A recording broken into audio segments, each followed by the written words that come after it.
Begitu 4 bulan dalam rahim, janin sudah ditiupkan ruh, itu makanannya darah haid. Makanya nggak lagi keluar. Setelah persalinan nanti baru darah itu keluar, namanya nifas. Nifas itu adalah darah haid yang terpendam. Maka dalam fikih dikatakan hukum orang bernifas sama seperti hukum orang berhaid. Apa yang dilarang, yang diharamkan bagi orang haid, itu pula yang diharamkan bagi orang bernifas. Dan nifas itu paling lama 60 hari, 2 bulan. Kebiasaan 40 hari. Paling cepat selahdah, sekejap mata.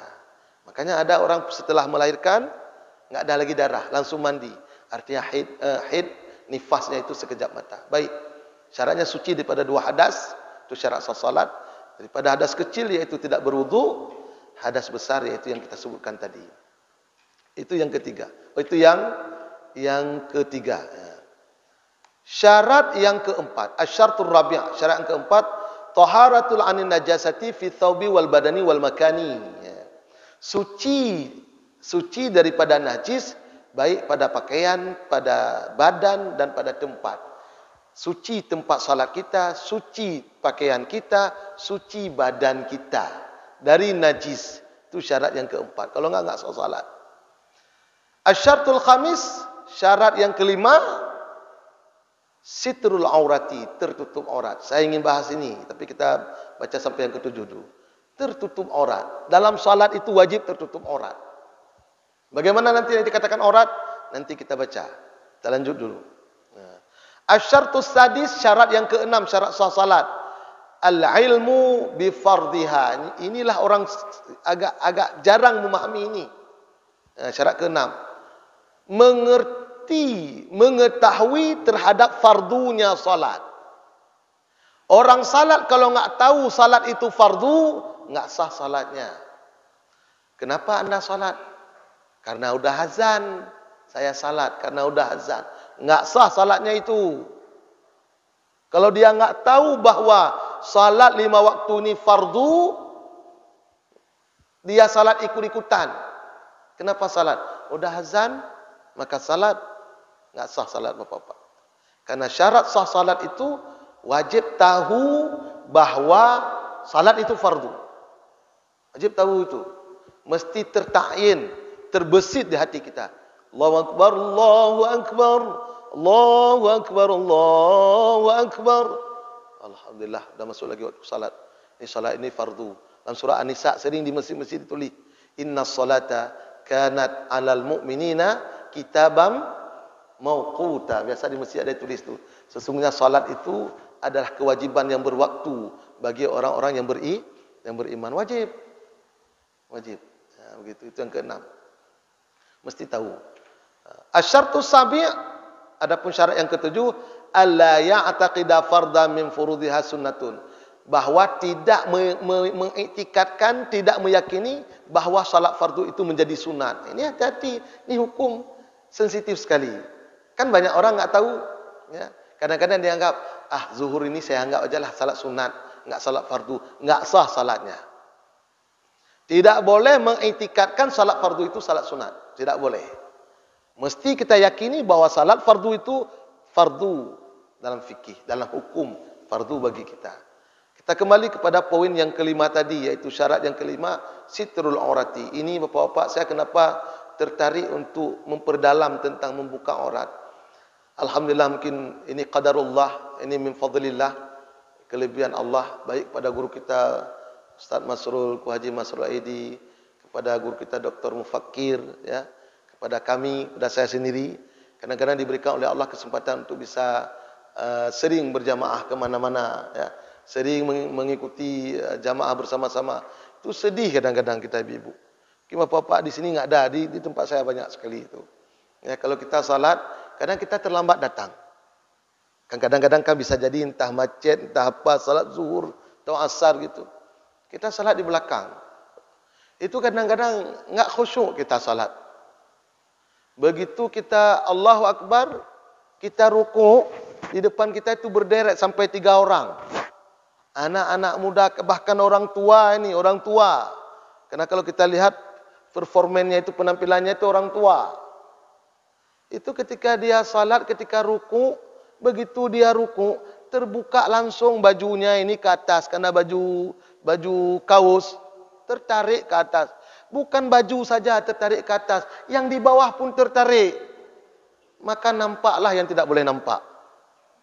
Ya ibu-ibu, ini kasus yang real ini terjadi ini.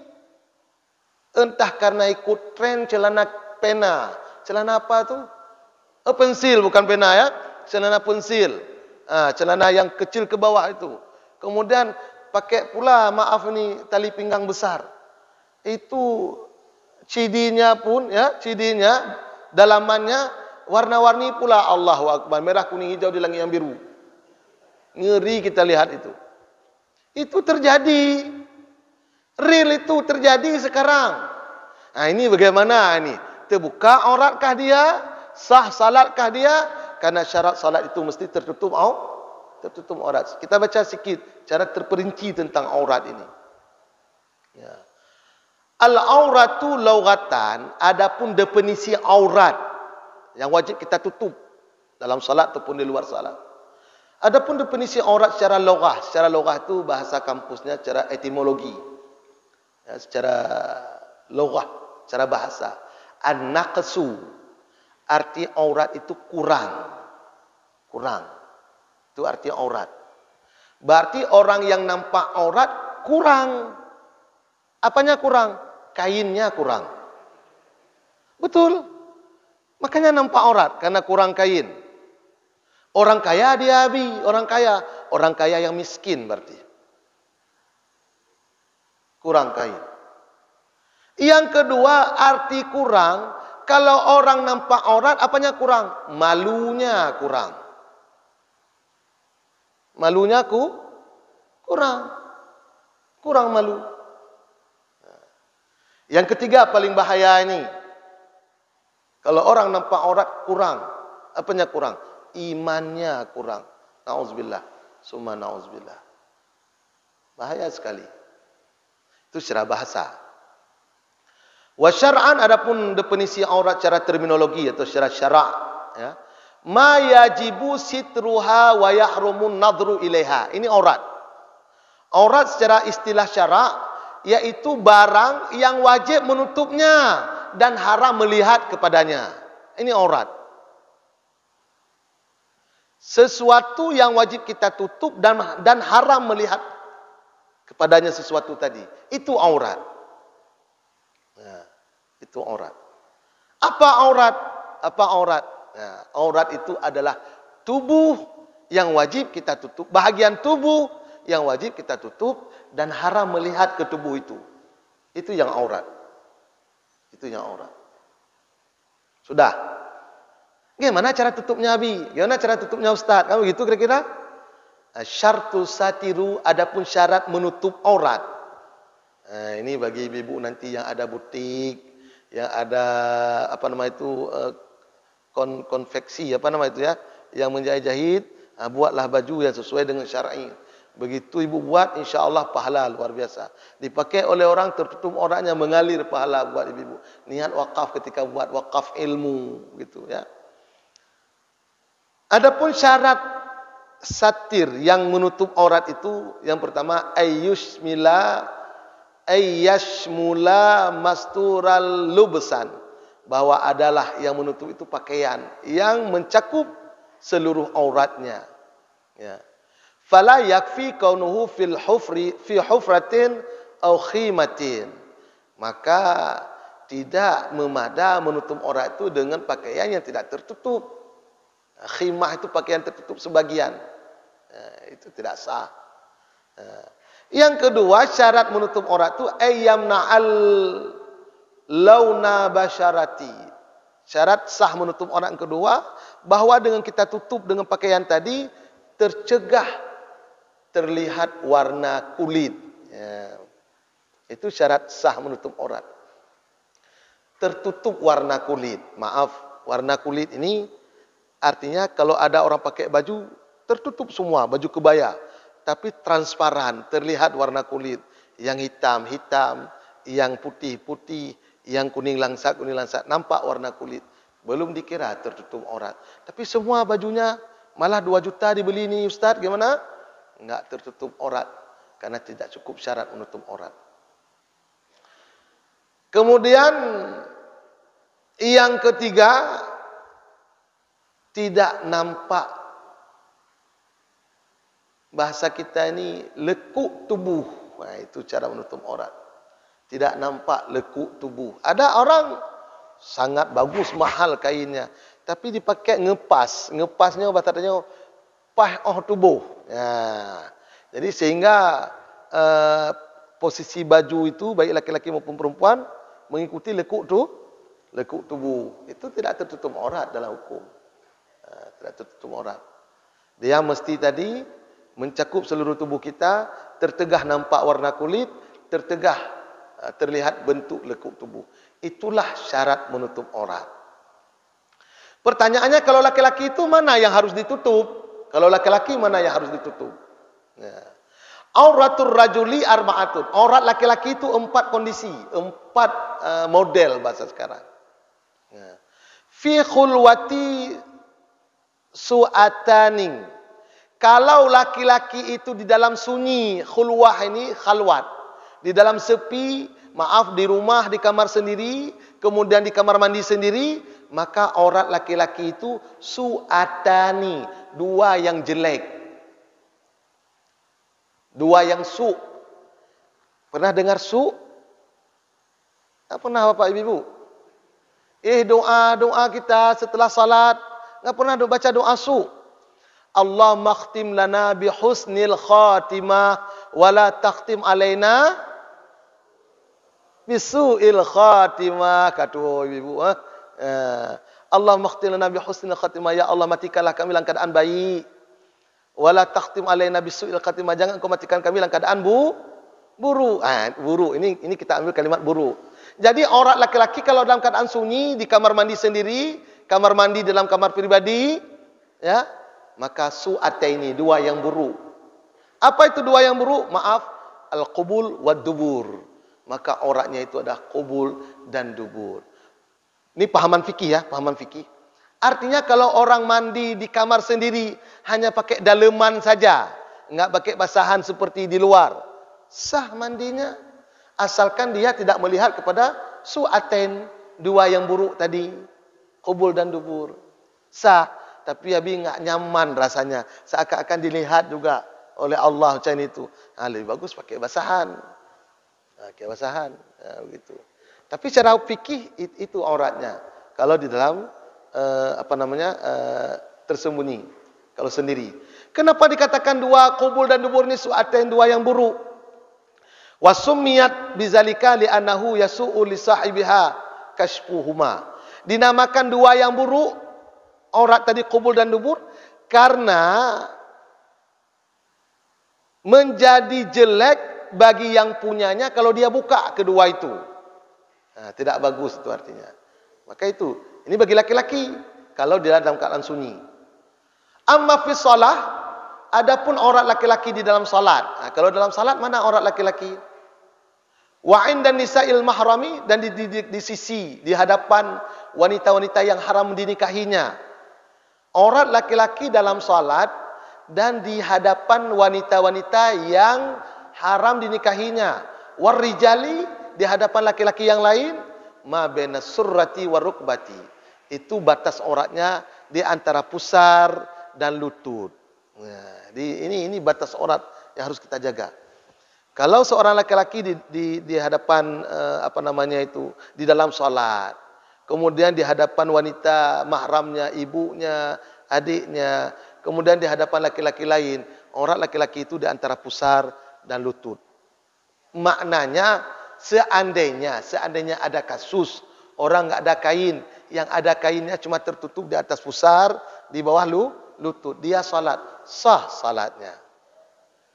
Tapi menyotinggai di Sujaya, Tokoja leutat, Peng leutat, ada sembahyang di masjid, jamaah subuh. Bapak kok pakai pakaian cuma di atas, enggak pakai singlet, di atas pusar, di atas lutut. Viral ini, masuk koran Serambi ini. Ya, itu apa? Untuk sensasi. Ini enggak bagus, enggak ada adab namanya. Enggak sopan. Ini kan ada kasus-kasus tertentu. Ya. Boh tanya ini buat masjid Al-Falahnya payah lagi nya antum mah. Tatuk belagak semayang, orang tajak kondangan tak pilih baca 10 un baca hana tatuk masuk li. Orang tajak masjid Allah saya kanan dok kajut. Bagno Jumaat sinya asa ketutup aurat mentau. Lagi nya terhadap Allah. Yang kejigepoh oleh Allah tanya. Menghadap Allah asal-asalan. Minta baca yang laga. Kalau perlu tu buat lemari pakaian salat, khusus pakaian salat. Nyo nacit ko ino di kampung lun. Ya. Ada juga mau salat bertengkar dulu dengan istri. Sini enggak ada kan tempat saya sana? Sana. Apa bertengkar dengan istri? Mana baju papa? Itu lemari. Carilah macam ini kasih tengok jun dok pakai gara-gara baca. Letakkan baju salat itu teratur. Artinya kita menghadap Sang Pencipta. Yang lagi waktu menghadap kepala dinas, menghadap atasan. Oh mak, yang kapan mak? Yang mana udah pas kayak gini? Dah ada yang kerut-kerut. Menghadap Allah asal salat. Yang kerja bengih Allah abad tanya. Pakon hudip tanya hana tenang. Dengan Allah hana terhargai. Kenapa enggak ada keberkahan hidup kita? Menghadap Allah asal-asalan. Inilah hidup kita enggak berkah. Nanti enggak dipanggil kita oleh Allah. Maka jaga aurat, ya, jaga aurat. Ini dalam salat bagi laki-laki di depan wanita yang mahram dan di depan laki-laki. Wa 'inda nisa'il ajnabiyati, adapun aurat laki-laki di hadapan wanita yang ajnabi. Yang ajnabi itu yang halal dinikahi. Fa jami'ul badani, maka seluruh tubuh. Dan aurat laki-laki kalau di hadapan wanita yang lain yang sah dinikahi maka seluruh tubuh. Arti seluruh tubuh bukan seperti tutup semua. Ya seperti kita ini, seperti kita itu aurat. Ya. Minta laki maaf. Makanya kalau buka baju nampak dada, ada juga biasa kami bapak-bapak seperti itu, nampak dadanya, baju itu enggak bagus. Kalau dalam istilah fikih itu hilang maruah. Enggak bagus itu. Enggak bagus. Walaupun orangnya sudah tertutup. Dah. Wa 'indal halilati, di hadapan istrinya. Bagaimana aurat laki-laki di hadapan istrinya? Ya. La aurata lahu. Seorang laki-laki di hadapan istrinya tidak ada aurat. Paham Bapak Ibu? Kalau seorang laki-laki di hadapan istrinya tidak ada aurat, enggak ada yang dibatasi, itu artinya.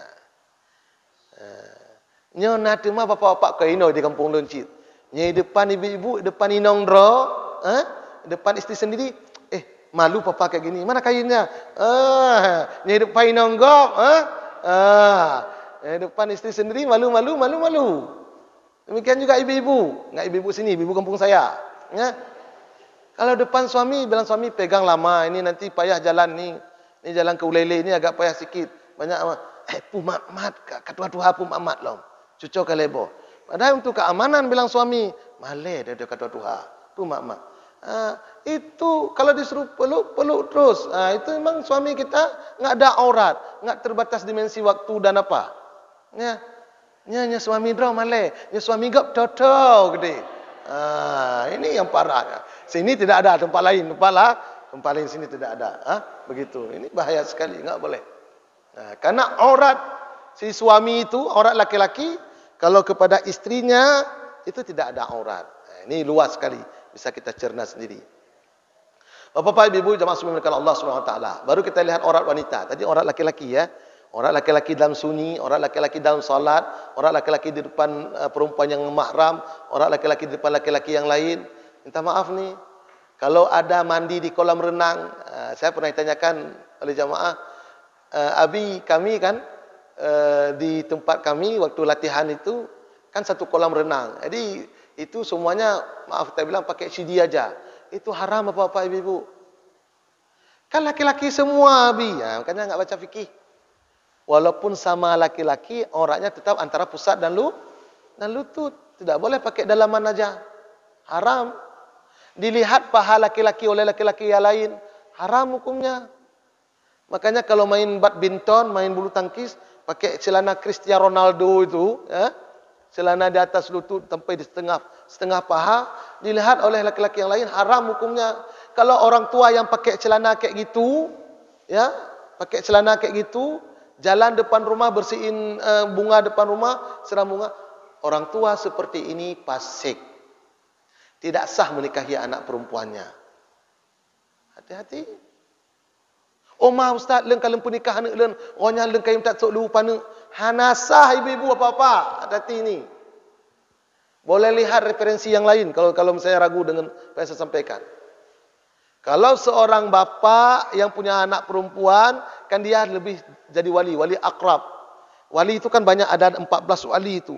Bapa, nenek, saudara, anak saudara kandung, ya, baru nanti paman. Paman terakhir yang ketujuh. Itu salah juga kita kadang-kadang. Siapa walinya? Oh, ayahnya sakit di rumah sakit enggak bisa. Pamannya ajalah, belum layak paman jadi wali kalau masih ada abang kandungnya. Karena wali itu yang paling wali akrab, wali yang paling afdal, yang utama bapak. Kalau enggak ada bapak, kakek. Belum ke abang larinya, kakek. Enggak ada bapak, kakek. Kakek juga udah meninggal. Baru abang kandung yang seibu sebapak.